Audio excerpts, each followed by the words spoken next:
The Silence in the Journal, Chapter 1. Grief is a shapeshifter. It changes its form over time, from a jagged, piercing shard to a dull, heavy ache. But it never truly leaves. For me, the shape it took was the constant, echoing void left by my grandson, Leo. He was 5 years old when he disappeared from our lives, a bright, inquisitive boy with hair the color of sunshine and a laugh that could chase away the darkest clouds. That was 25 years ago, a quarter of a century of unanswered questions and a pain that became as familiar as my own heartbeat. My name is Eleanor. I'm 70 years old now. Leo was the only child of my daughter, Sarah. Sarah and her husband, Mark, were young, perhaps too young, and their marriage was strained. Leo was the light that sometimes seemed to hold them together. But even his brightness couldn't mend the cracks that were already forming. The day Leo disappeared was a public event, a town fair bustling with people, music, and the happy cries of children. One moment, I was buying him a balloon, his small hand clutching mine. The next, he was gone, swallowed by the crowd, vanished without a trace. The initial hours were a blur of panic, frantic searching, and the growing cold dread that settled deep in my bones. The police were called. The fairgrounds were scoured. Volunteers fanned out across the town and surrounding woods. Posters went up. News vans arrived. The face of my beautiful grandson was broadcast on every channel. But nothing. No leads. No witnesses who saw anything suspicious. No sign of him. It was as if the earth had simply opened up and swallowed him whole. The official search eventually wound down, the case growing colder with each passing day, then each passing year. The investigators were kind, persistent, but ultimately they had no answers. Leo became another statistic, a name on a list of missing children, a mystery that faded from the headlines, but never from our hearts. The disappearance shattered our family. Sarah and Mark were consumed by grief, by guilt, by the unspoken accusations that festered between them. Their marriage, already fragile, crumbled completely under the unbearable weight of their shared loss. They divorced within 2 years, the pain of facing each other a constant, agonizing reminder of the child they had lost. Mark moved away, unable to bear the memories etched into every street corner, every park bench in our town. Sarah, my only daughter, stayed, but she was a changed woman. The light in her eyes was dimmed, her spirit broken. She lived in a perpetual state of quiet sorrow, a life shadowed by the ghost of the son she had lost. Our relationship, once close, became strained, a delicate dance around the elephant in the room, the child whose name we rarely spoke, the pain we both carried but couldn't share. My husband, Thomas, was my rock during those dark years. His grief was as profound as mine, the loss of his only grandchild, a wound that never healed. We supported each other, our love a quiet anchor in the storm of our sorrow. But even our strong bond was tested by the relentless ache of Leo's absence. Thomas passed away 5 years ago, his last years haunted by the unresolved mystery of what happened to Leo. Now the silence in my home was absolute, a vacuum where the laughter of children and the comforting presence of my husband used to be. I filled my days with quiet routines, volunteering at the library, tending my small garden, spending hours looking through old photo albums, clinging to the images of Leo, the only tangible proof I had of his too short life. His room remained untouched, a time capsule of a childhood tragically interrupted.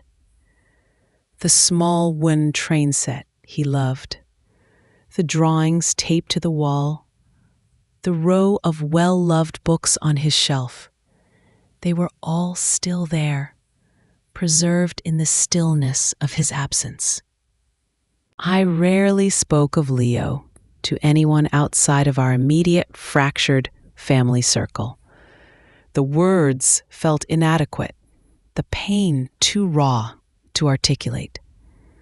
People offered sympathy, kind words, but no one could truly understand the depth of the void, the constant gnawing uncertainty of not knowing if he was alive, if he was safe, if he was gone. The 25th anniversary of his disappearance was particularly difficult. The local newspaper ran a small, somber article. The police department, as they did every few years, issued a statement reminding the public that the case was still open, that they still hoped for information. It was a painful ritual, a reminder that no progress had been made, that Leo was still out there or not out there, a mystery unsolved. A few weeks after the anniversary, my sister, Beatrice, called. Beatrice lived in a different state, and our relationship had always been complicated. There was a history of rivalry between us, a sense of unspoken competition that had created distance over the years. We weren't close, not in the way sisters are sometimes, but we maintained contact out of a sense of familial obligation. Beatrice had been ill for some time, her health declining rapidly. She was in hospice care now. Her voice on the phone was weak, barely a whisper. "Eleanor," she said, "it's Beatrice. I don't have much time left. There's something I need to tell you. Something important. Something about Leo." My heart leaped into my throat. Something about Leo? After 25 years of silence? "Beatrice," I said, my voice trembling. "What is it? What do you know about Leo?" There was a long pause, filled with the sound of her shallow breathing. "It's a secret, Eleanor," she whispered. "A family secret, one I've kept for a long time, longer than I should have. It's in my journals, in the attic, in the old trunk with the blue trim.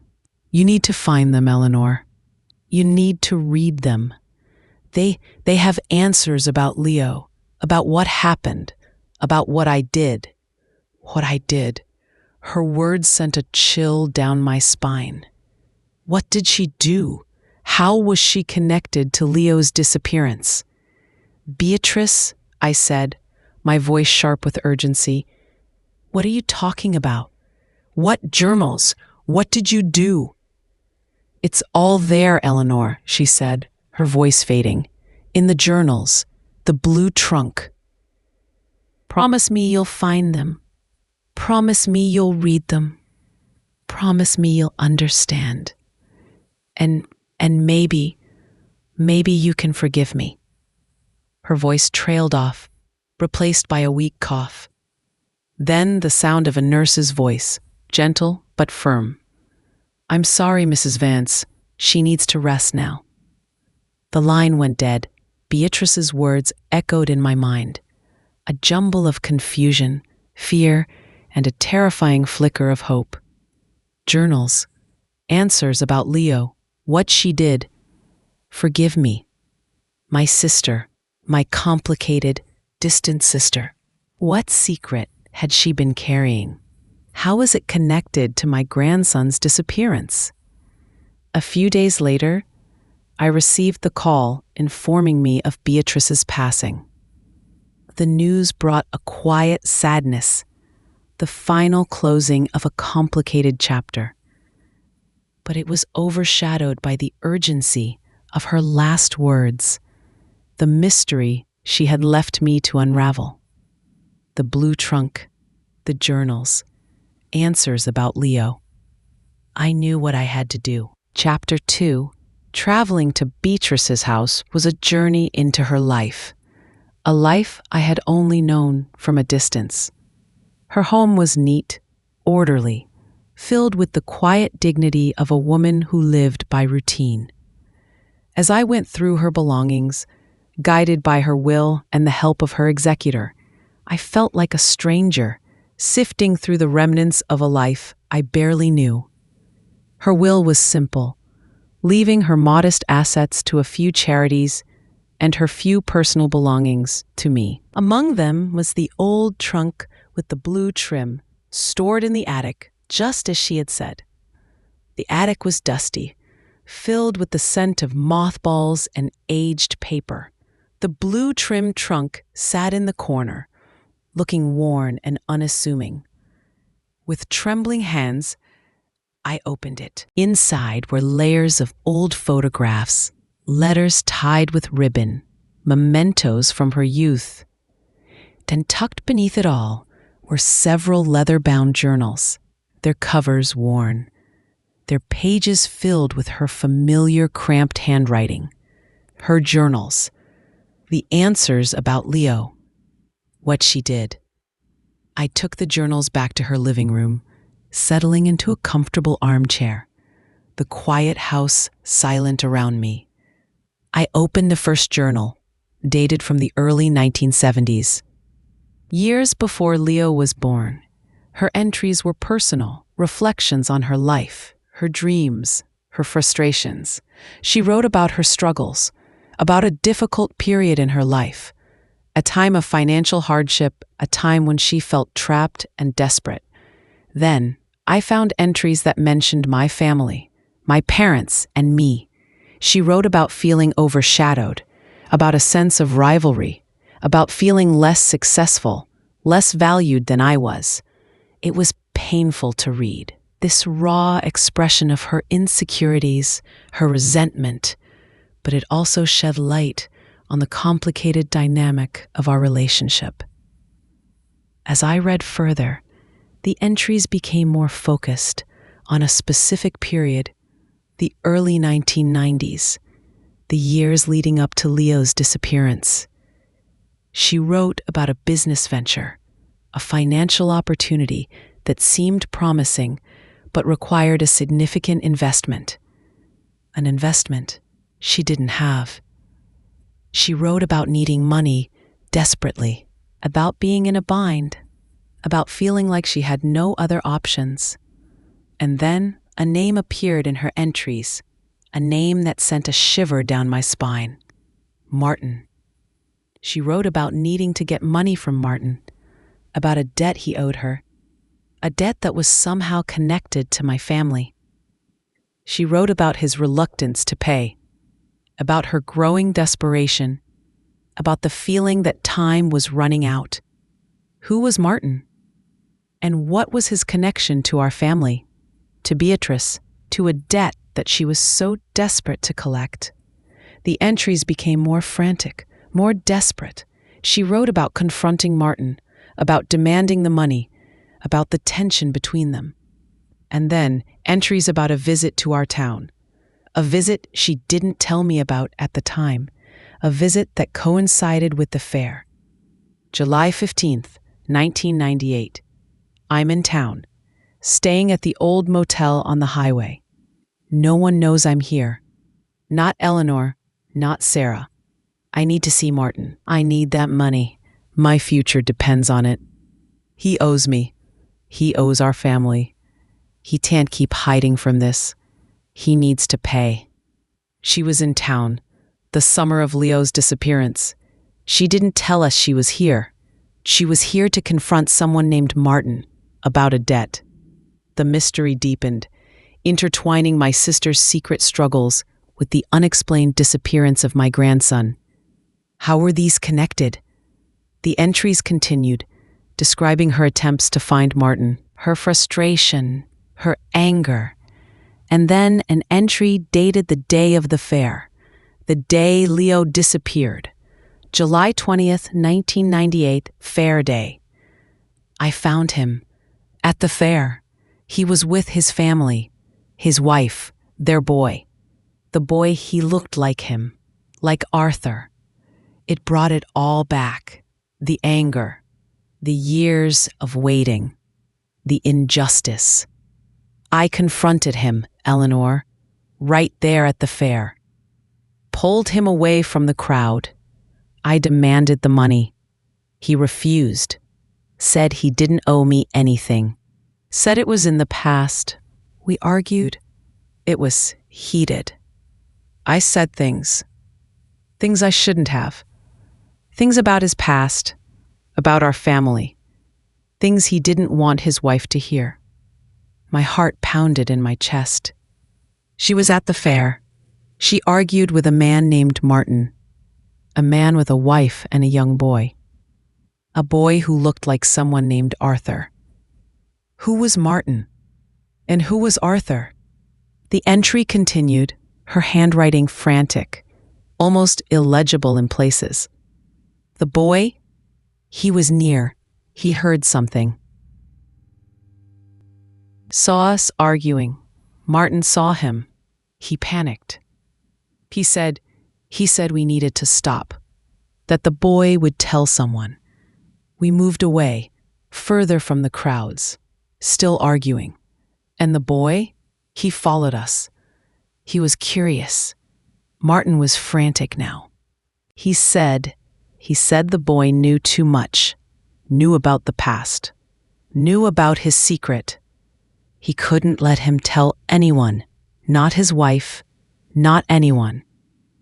My blood ran cold. Knew too much? Knew about his secret? What secret? And what did Martin do? We were by the edge of the woods, the entry continued, her handwriting a scrawl, just behind the fairgrounds. The boy was still there, watching. Martin. He grabbed the boy, pulled him away into the trees. He said he had to make sure the boy wouldn't tell anyone. I was scared, Eleanor, terrified.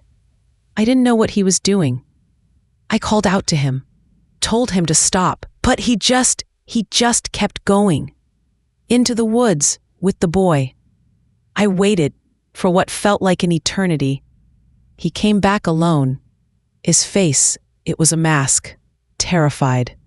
He didn't say anything, just ran away from the fair, from me, and the boy.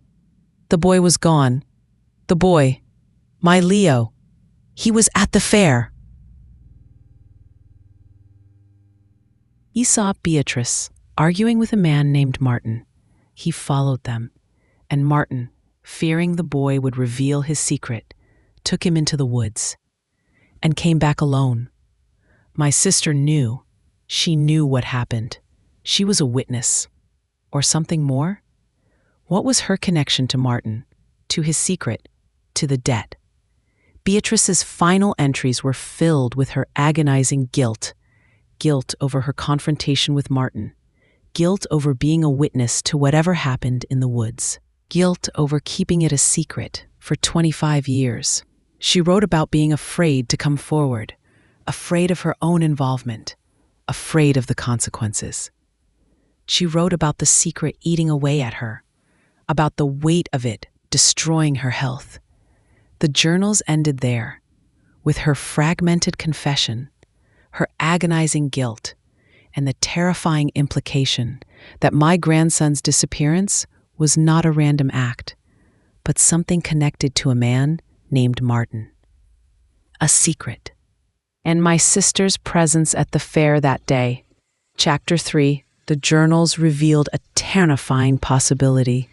Leo's disappearance was linked to a man named Martin, a confrontation with my sister Beatrice, and a secret that Martin was desperate to keep hidden. Beatrice was a witness, perhaps even unknowingly involved in the events leading to my grandson's disappearance. The weight of this revelation was immense, a jumble of grief, anger, and a desperate need to uncover the full truth. Who was Martin? What was his connection to my family, to Beatrice, to a debt that he owed her, a debt that he apparently didn't want revealed? And what was the secret he was so desperate to protect that he would harm a child? Beatrice's journals offered clues, but not all the answers. She mentioned a debt, a connection to our family, and a boy who looked like someone named Arthur. I needed to find Martin. He was the key to understanding what happened to Leo. He was the person who was last seen with my grandson before he vanished. The journals didn't provide a last name for Martin, only his first name and the context of the argument at the fair. I had to rely on the fragmented clues in Beatrice's writings, piecing together any information that might lead me to him. She mentioned he was with his wife and a young boy, implying he was a local resident or someone familiar with the area. She mentioned his connection to our family, a debt he owed her, a debt he owed our family. This suggested a past history, a relationship that extended beyond a casual acquaintance. I started by revisiting my own family history, looking for any connections to someone named Martin, any past conflicts or financial entanglements that might have involved Beatrice or my parents. It was a difficult task, as my parents had been private people, rarely discussing family disputes or financial matters. I also reached out to my brother Tom. I hadn't spoken to him about Beatrice's journals yet. Our relationship, like mine with Sarah, had been strained after Leo's disappearance, the shared pain creating a distance between us. But I knew I couldn't unravel this mystery alone. I went to see Tom, bringing the journals with me. Sitting down with him, explaining about Beatrice's last words, the blue trunk, the journals, was incredibly difficult. He listened, his face growing paler as I read Beatrice's fragmented confession. The entries about Martin, the argument at the fair, the boy who followed them into the woods. He was stunned, heartbroken, and filled with a simmering anger towards Beatrice for keeping such a terrible secret for so long. But he also, like me, felt a desperate need to find out more, to understand what truly happened to Leo. We reread the journals together, searching for any hidden clues, any details that might reveal Martin's identity or his connection to our family. The name Arthur kept reappearing in Beatrice's entries, particularly in earlier journals, where she wrote about a young man named Arthur, a love she had lost, a man from our town. She wrote about him with affection, with longing, hinting at a tragic end to their relationship. Could Martin's son, the boy who looked like Arthur, be named after this man? Could Martin be related to Arthur? Could the debt be connected to Arthur in some way? We started researching Arthur, the man from Beatrice's earlier journals. We looked for anyone named Arthur from our town, around Beatrice's age, who might have had a significant relationship with her. We found records of an Arthur Vance, a young man from our town who had died tragically in a car accident in the early 1970s. Arthur Vance, my mother's maiden name, my grandmother's maiden name. Arthur was related to us. He was Beatrice's brother, my uncle. The boy who looked like Arthur was Martin's son, and Arthur was Beatrice's brother. Was Martin somehow connected to Arthur Vance? To his death? To a debt that stemmed from that tragedy? The pieces of the puzzle were starting to come together, forming a picture of intertwined lives, hidden secrets, and a past tragedy that may have culminated in the disappearance of my grandson. We focused our search on anyone named Martin, who might have had a connection to Arthur Vance or his death.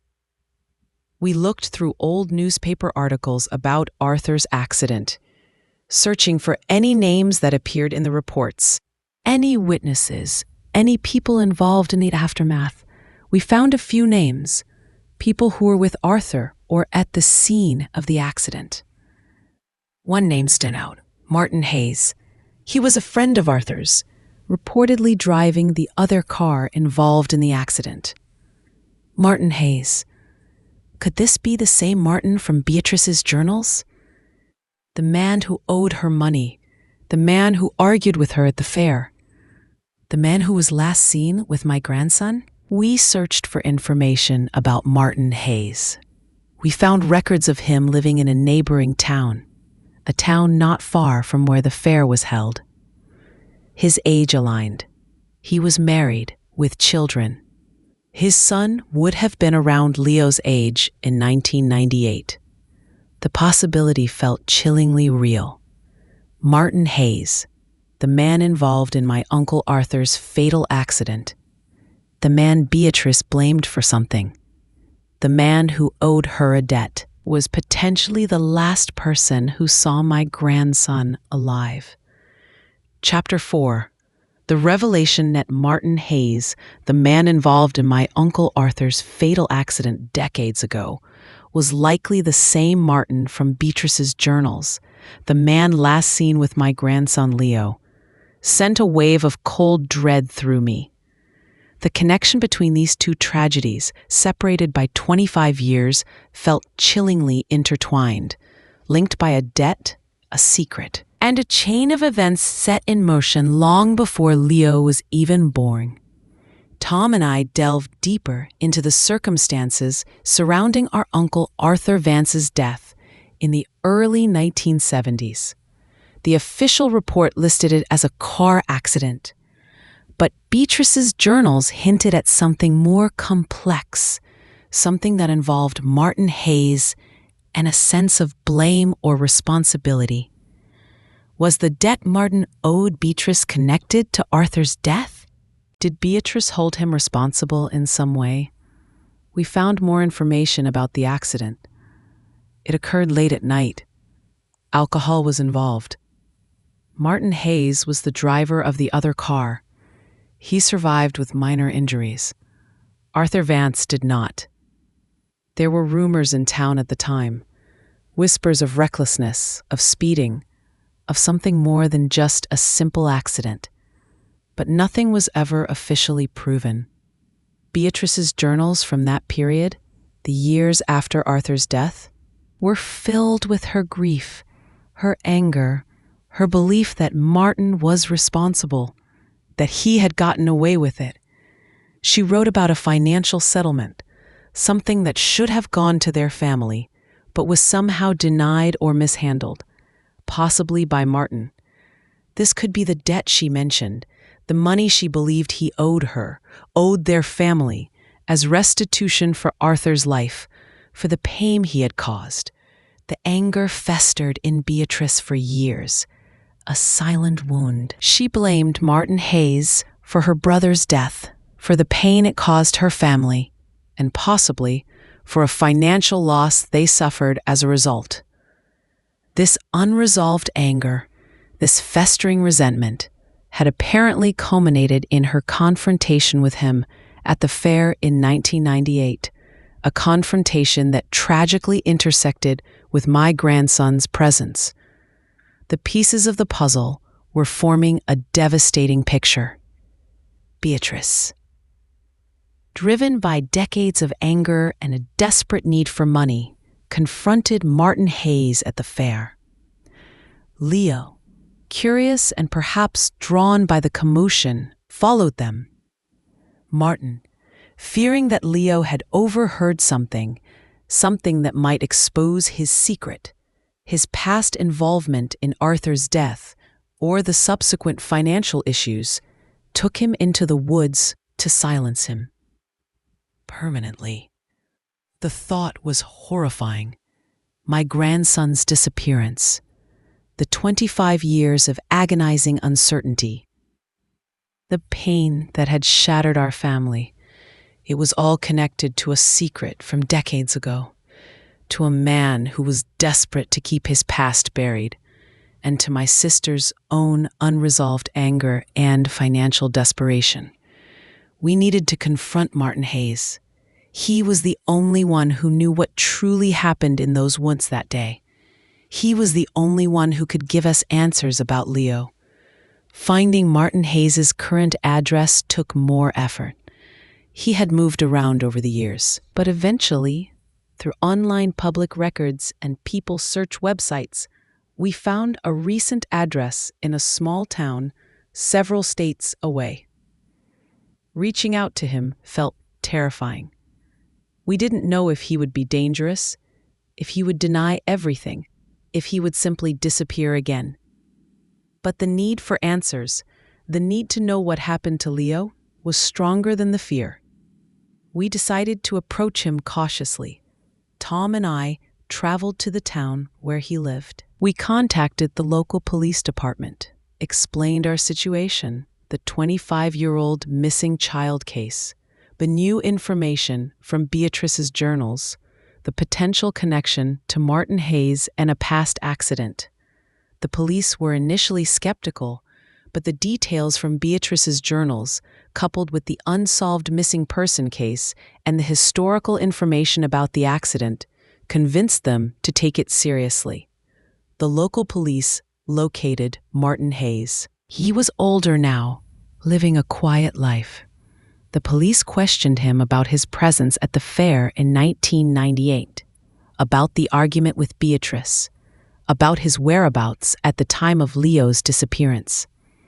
He was hesitant, evasive at first, clearly uncomfortable with the questions, with the surfacing of a past he had likely kept buried for decades.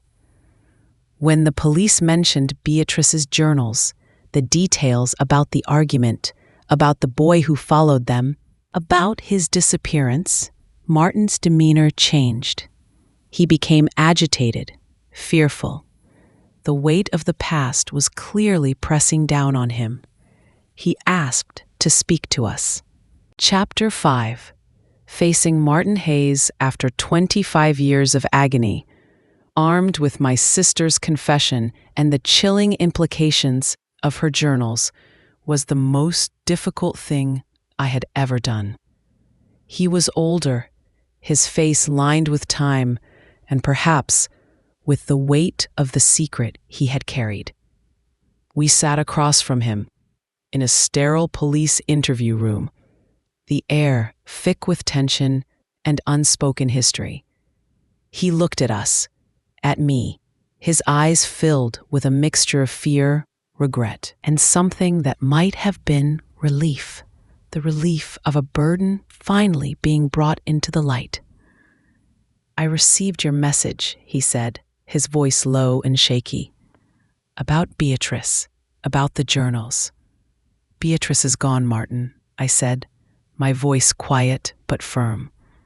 "But the truth isn't. We know she was at the fair. We know she argued with you. We know Leo was there. We know he followed you into the woods." His face paled.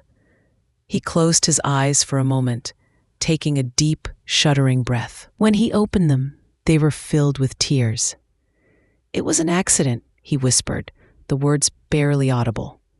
"The argument, it was about the past, about Arthur, about the money. Beatrice, she was so angry. She said things that weren't true, and her financial situation, she was desperate." "And Leo," I urged, my voice breaking. "What happened to Leo?" He hesitated, his gaze distant, reliving that terrible day. "He followed us," he said, his voice hoarse. "He saw us arguing. He was curious." I was frantic, Eleanor, terrified. My past with Arthur, with the accident, I had kept it hidden from my wife, from my family. I thought if the boy told anyone, everything would come out. Everything would be ruined. "I grabbed him," he continued, his voice trembling. "I didn't mean to hurt him. I just wanted to get him away, to make sure he wouldn't tell anyone. We went into the woods, just behind the fairgrounds. He was scared, crying. I was trying to quiet him down, Martin said, tears streaming down his face, trying to explain that it was okay, that he didn't need to tell anyone. But he was just a little boy. He didn't understand. And then he saw something that scared him even more, and he ran away from me, deeper into the woods. He ran? I whispered, my heart aching with a fresh wave of pain. Yes, Martin sobbed. He ran. I called out to him. I tried to follow him, but the woods, they were thick. I lost sight of him. I searched for him, Eleanor. I swear I searched for as long as I dared, but I couldn't find him. I was afraid of being found there, afraid of being connected to his disappearance, with my past, with Arthur. I knew no one would believe me. I panicked. I left. He left him in the woods.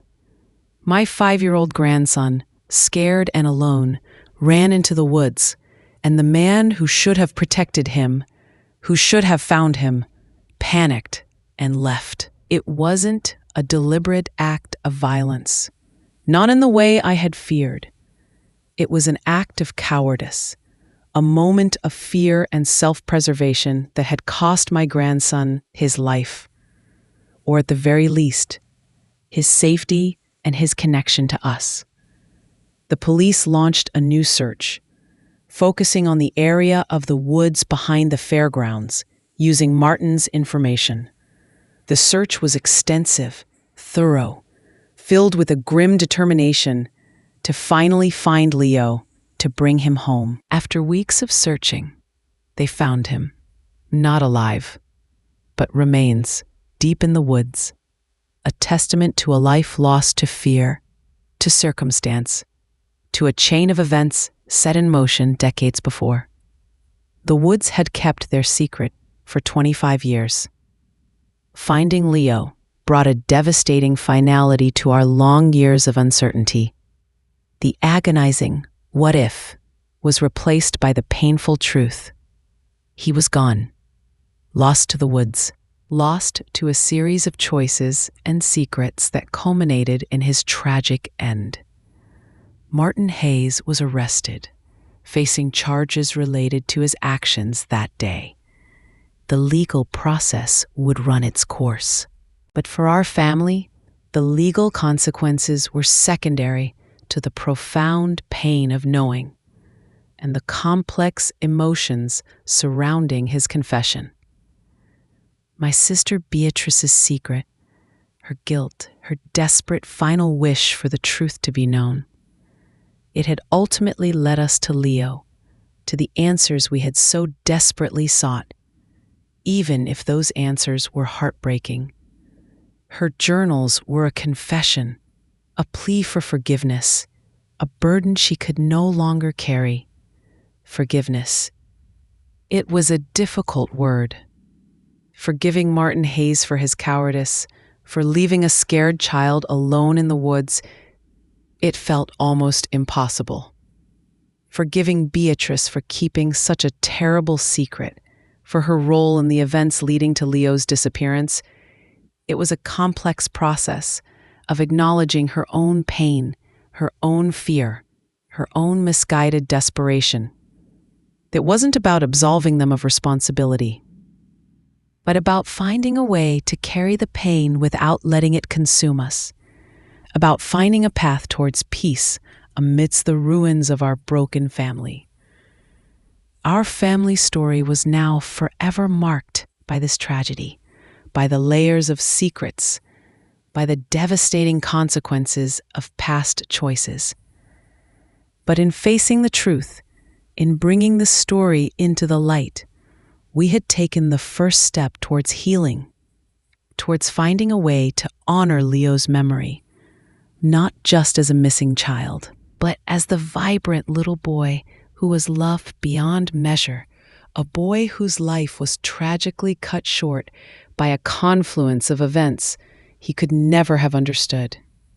The silence in the journal, the secrets it held, had finally been broken, revealing the truth that brought pain and sorrow, but also, finally, a path towards understanding, towards peace, and towards finding a way to remember Leo, not in the agonizing void of his absence, but in the quiet certainty of his memory.